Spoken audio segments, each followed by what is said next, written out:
Let me share with you how I created this orchid planter. For this project, I'm using two different types of moss, both from the Dollar Tree. I have the Spanish moss and the loose green moss. There are some branches.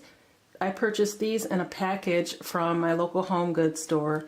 I did use these for a few different projects. I used about half of them in the two planters that I created and the other half in a vase in my foyer.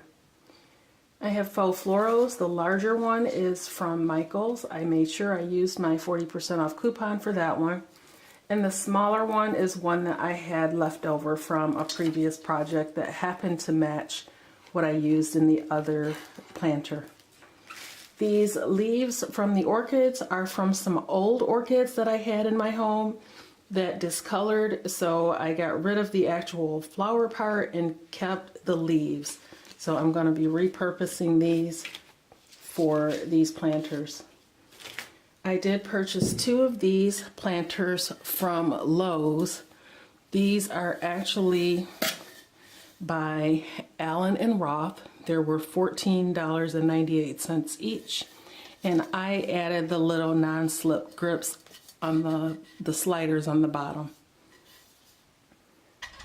I have some floral foam. This again was left over from other projects, but I've already glued it into the base of the planter, and I stacked it just so that it would be at the height of the opening of the vase.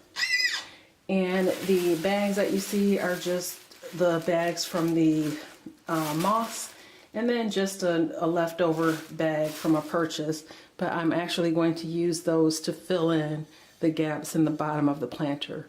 You won't see them, but it's needed to build a height.